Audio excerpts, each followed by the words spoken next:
हमारे YouTube channel university academy में आपका बहुत बहुत स्वागत है।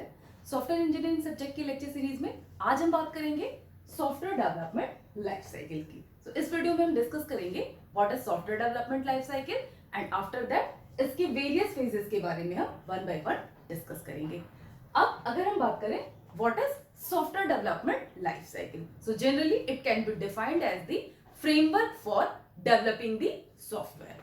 अब फ्रेमवर्क का मतलब यहाँ पे क्या है? अगर हम ये कह रहे हैं कि it can be defined as the framework for software development, that means कि कोई भी सॉफ्टवेयर प्रोडक्ट अगर उसको स्टार्ट करते हैं उसका डेवलपमेंट और उसके बाद अगर उसका डेवलपमेंट फिनिश होके इसको अगर कस्टमर को डिलीवर करते हैं, so software development life cycle क्या करता है? It includes all the phases जो कि इस पर्टिकुलर सॉफ्टवेयर को बनाने के लिए हमें फॉलो करना है। दैट मीन्स इसको अगर रिप्रेजेंट करेंगे तो इस तरीके से एक साइक्लिक रिप्रेजेंटेशन यहाँ पे होता है जिसमें कि जो भी स्टेप्स हैं, मीन्स इस पर्टिकुलर सॉफ्टवेयर को बनाते टाइम कई सारे फेजेस से इसको होके जाना पड़ता है, लाइक डिजाइनिंग होगा, कोडिंग होगा, देन टेस्टिंग होगा, उसके बाद मेंटेनेंस। तो इस तरीके के ये सारे जो भी फेजेस हैं इसको हम डिफाइन करते हैं इन SDLC, that is software development life cycle. अब इसके अगर रिक्वायरमेंट की बात करें कि इसकी जरूरत क्यों पड़ती है सॉफ्टवेयर डेवलपमेंट लाइफ साइकिल की, तो इसको इस तरीके से समझ सकते हैं कि कोई भी काम अगर हमें करना है, सपोज कोई छोटा सा प्रोग्राम भी बनाना है, तो उसके लिए हमें एल्गोरिथम का रिक्वायरमेंट होता है। तो इसी तरीके से अब अगर हमें यहाँ पे कोई सॉफ्टवेयर प्रोडक्ट बनाना है, कोई सॉफ्टवेयर डेवलपमेंट अगर होना है, so for this it requires any model, means इसके पास जनरली एक मॉडल होना चाहिए, कोई फ्रेमवर्क होना चाहिए जिसके बेसिस पे ये सारे उसी स्टेप्स को फॉलो करके ये डेवलपमेंट कंप्लीट किया जा सके। अगर हम कोई भी मॉडल यहाँ पे फॉलो नहीं करते हैं, कोई भी लाइफ साइकिल फॉलो नहीं करते हैं, तो क्या होगा कि कोई भी है, मान लो टास्क कंप्लीट करना है, तो हम यहाँ पे कोई भी गेस नहीं कर सकते कि वो टास्क कंप्लीट होगा कि नहीं होगा, या किस फेज के बाद जाके क्या रिसोर्सेज का रिक्वायरमेंट होगा, वो सारी चीजें हमें पता नहीं चलेंगी। बट अगर हम किसी भी फेजेस को फॉलो करते हैं, कोई भी यहाँ पे हम लाइफ साइकिल फॉलो करते हैं, कोई मॉडल फॉलो करते हैं, सो इस केस में हमें पहले से एटलीस्ट ये पता है कि हमें क्या क्या रिक्वायरमेंट आगे आने वाली है। और अब अगर हमें ट्रैक करना है कि किस फेज में क्या एरर आ रही है, तो वो चीज भी आसान हो जाएगी, बिकॉज यहाँ पे कंप्लीट प्रोसेस को हमने क्या किया है, डिफरेंट फेजेस में डिवाइड किया है। और फेजेस में डिवाइड करने से बेनिफिट ये है कि ट्रैकिंग ऑफ एरर्स वो यहाँ पे आपका इजी हो जाएगा। तो इसलिए यहाँ पे कोई भी प्रोडक्ट का जब डेवलपमेंट करते हैं, so it requires a life cycle model. अब यहाँ पे मैंने जितने भी फेजेस की बात की कि इसको डिफरेंट फेजेस में डिवाइड करते हैं, अब वो फेजेस हैं क्या क्या क्या फेजेस हैं, कैसे काम करते हैं, इसके लिए मैंने एक यहाँ पे डायग्राम बनाया हुआ है। ये जो फेजेस हैं SDLC के, उसी का ये डायग्रामेटिक रिप्रेजेंटेशन है जिसमें कि डिफरेंट फेजेस मेंशन किए गए हैं। सो फर्स्ट फेज है आपका planning and feasibility study, next is phase number 2 requirement gathering and analysis, third is designing, after that fourth phase is coding and implementation, and then fifth phase is testing and sixth phase is deployment and maintenance. अब अगर हम define करें planning and feasibility study को, so planning इस तरीके से define कर सकते हैं कि सपोज अगर कोई भी कंपनी है, वो अचानक उसको लगता है कि मान लीजिए सॉफ्टवेयर प्रोडक्ट्स वो डेवलप करती है, सो वो जो भी प्लानिंग करेगी, मतलब उसे अगर लगता है कि कोई पर्टिकुलर प्रोडक्ट उसे बनाना चाहिए, मार्केट में उसे लाना चाहिए, सो उस प्रोडक्ट को बनाने के लिए तो डिफरेंट प्लानिंग स्ट्रेटेजीज बनाएगी। उन स्ट्रेटेजीज को फॉलो करके, मींस पर्टिकुलर उस सॉफ्टवेयर को डेवलप करने के लिए वो एक प्लान करेगी कि हमें ये पर्टिकुलर सॉफ्टवेयर बनाना है और इतने टाइम में बनाना है, और किस तरीके से उसका जो भी फ्रेमवर्क होगा वो उसको एक डिसाइड करेगा। So in this phase planning phase में simply the selection of the software can be done कि किस पर्टिकुलर सॉफ्टवेयर को यहाँ पे ये डिजाइन करना चाहते हैं। इसके बाद फिजिबिलिटी स्टडी का मतलब ये है कि सपोज अब हमने डिसाइड कर लिया, यहाँ पे सपोज कोई एक पर्टिकुलर सॉफ्टवेयर के लिए हमने डिसाइड कर लिया कि ये सॉफ्टवेयर हमें बनाना है।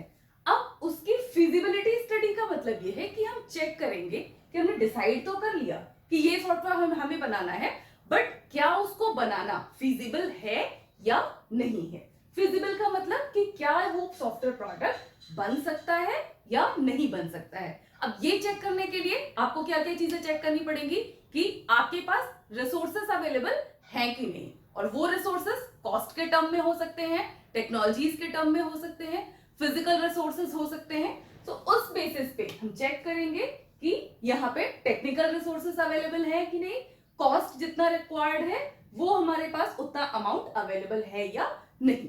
तो इस तरीके से इस फेज में जनरली ये दो मेन टास्क होते हैं जो कि परफॉर्म किए जाते हैं, that is planning for the project and checking of the feasibility. ये टास्क कंप्लीट होने के बाद जैसे ही ये फेज कंप्लीट हो जाता है, सिलेक्शन हो जाता है प्रोजेक्ट का, सॉफ्टवेयर का, कि कौन सा सॉफ्टवेयर बनाना है, एंड उसको चेक कर लिया कि is it feasible to develop this software और नॉट। अब हम मूव करेंगे नेक्स्ट फेज में। Next is requirement gathering and analysis. So इस फेज में जनरली हम क्या करेंगे कि जो भी यूजर है, मींस ये जो कंपनी है, ये कंपनी जो भी डेवलपमेंट कर रही है वो पर्टिकुलर यूजर्स के लिए करेगी।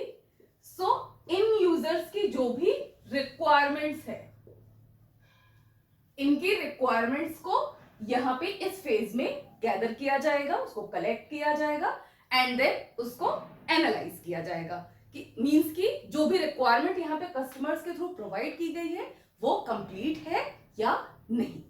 इसका मेन टास्क इस फेज में जो परफॉर्म किया जाएगा that is gathering requirement, analysing requirement and preparing SRS document. That means कि जो भी यहाँ पे रिक्वायरमेंट गैदर की गई है उसको गैदर करने के बाद यहाँ पे एक एसआरएस डॉक्यूमेंट बनाया जाता है। एसआरएस डॉक्यूमेंट का मतलब सॉफ्टवेयर रिक्वायरमेंट स्पेसिफिकेशन डॉक्यूमेंट। उसमें जो भी कस्टमर की रिक्वायरमेंट्स होती है उसको मेंशन करते हैं, जिससे कि बाद में कोई भी यूजर अपनी रिक्वायरमेंट जो उसने इनिशियली बताई थी उसको डिनाई ना कर सके। मींस अगर कोई भी चीज हमारा यहाँ पे किसी भी यूजर से, डेवलपर की अगर बातचीत हो रही है, कंपनी यूजर से जो भी चीजें डिस्कस कर रही है, तो उसका एक यहाँ पे डॉक्यूमेंट बना देती है, जिससे कि इन फ्यूचर अगर कोई भी यहाँ पे प्रॉब्लम अराइज होती है या यहाँ पे यूजर किसी भी पर्टिकुलर फेज पे मतलब उसको उस पर्टिकुलर सॉफ्टवेयर को एक्सेप्ट करने से डिनाई करता है, so in that case this document can be referred to check कि क्या बेसिक रिक्वायरमेंट्स यहाँ पे यूजर ने इनिशियली बताई थी। And after completing this phase, next phase is designing.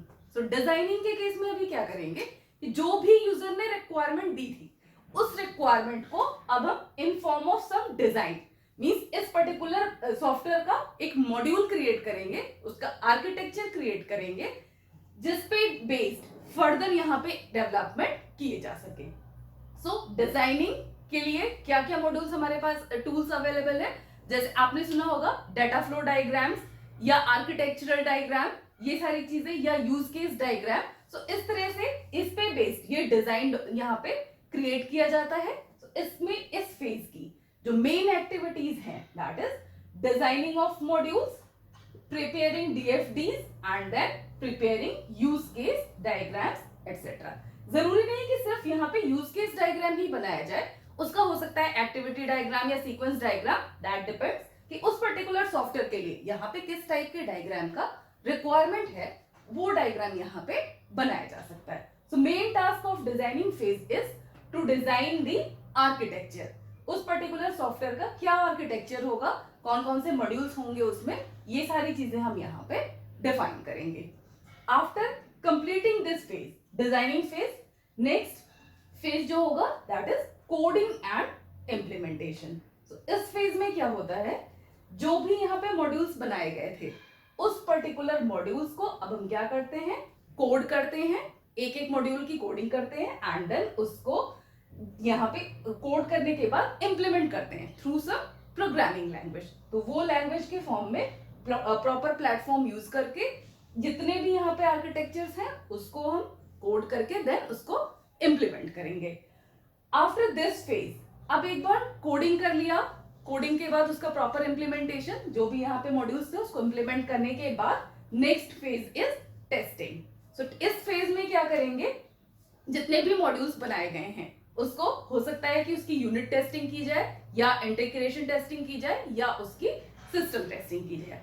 Unit testing का सिंपली यहाँ पे मतलब ये है कि जितने भी मॉड्यूल्स बनाए गए हैं हर एक मॉड्यूल को 1 by 1 टेस्ट करेंगे। So this is known as the unit testing. अब इंटीग्रेशन टेस्टिंग अगर परफॉर्म की जाएगी तो उस केस में क्या हो सकता है कि मोर देन 1 मॉड्यूल्स को कंबाइन करेंगे एंड देन उसको टेस्ट करेंगे कि उसमें कोई एरर तो नहीं आ रही है after joining the modules.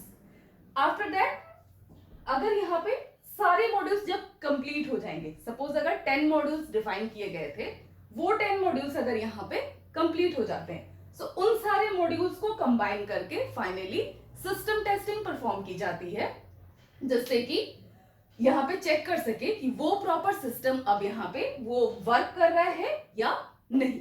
For example जैसे कोई भी अगर बाइक वगैरह बनती है तो उस केस में क्या होता है, डिफरेंट अलग अलग पार्ट्स उसके पहले बना लिए जाते हैं एंड उसके बाद उसको कंप्लीट करके मर्ज करके कंप्लीट टेस्टिंग बाइक की होती है कि वो बाइक प्रॉपर्ली वर्क कर रही है कि नहीं।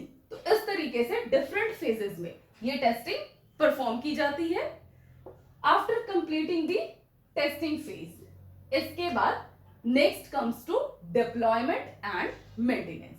अभी क्या है, टेस्टिंग कंप्लीट कर लिया, चेक कर लिया कि हमारे सारे मॉड्यूल्स प्रॉपर्ली यहाँ पे वर्क कर रहे हैं। सो अब इसको क्या करेंगे, इसको कस्टमर को डिलीवर करेंगे। That means deployment of that software, उसको अवेलेबल कर देंगे अब यहाँ पे यूजर्स को। And after the deployment next come to maintenance phase. So maintenance का यहाँ पे रोल सबसे बड़ा है, इसलिए कि आफ्टर द डिलीवरी सारे यहाँ पे प्रोडक्ट सपोज हमने बना लिया, उसको अब हमने यूजर को डिलीवर कर दिया। अब उसके बाद मेंटेनेंस क्या करेगा, अभी चेक करेंगे कि आफ्टर द डिलीवरी ऐसा तो नहीं है कि उस पर्टिकुलर सॉफ्टवेयर को यूज करने में कोई प्रॉब्लम आ रही है।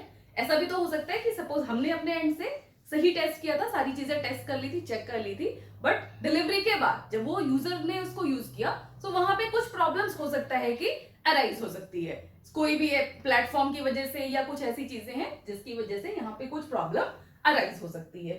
सो इन दैट केस वो क्या करेगा, अगेन यहाँ पे रिपोर्ट करेगा कि सो एंड सो मॉड्यूल में ये प्रॉब्लम आ रही है। सो डेवलपर साइड से अगेन उसमें चेंजेस किए जाएंगे एंड आफ्टर चेंजेस वो फिर से यूजर्स को प्रोवाइड किया जाएगा। सो इस तरीके से ये सारी चीजें परफॉर्म होती हैं। सो this is the complete phase, means ये 6 फेजेस हैं आपके सॉफ्टवेयर डेवलपमेंट लाइफ साइकिल के, जो कि किसी भी प्रोडक्ट को बनाते समय ये सारे फेजेस फॉलो किए जा सकते हैं। सीक्वेंस हो सकता है कि कहीं पे किसी में थोड़ा डिफरेंट हो सकता है, बट इन जनरल एक अगर जनरल वे में देखें तो ये सारे फेजेस ही उसको कंप्लीट करने के लिए फॉलो किए जाते हैं। सो this is all about the software development life cycle. Next video lecture में बाकी की चीजें हम बाकी के टॉपिक्स लेके आएंगे। अगर आपको ये वीडियो अच्छा लगा हो तो आप इसको लाइक कर सकते हो और अपने फ्रेंड्स के साथ शेयर कर सकते हो। Thank you so much.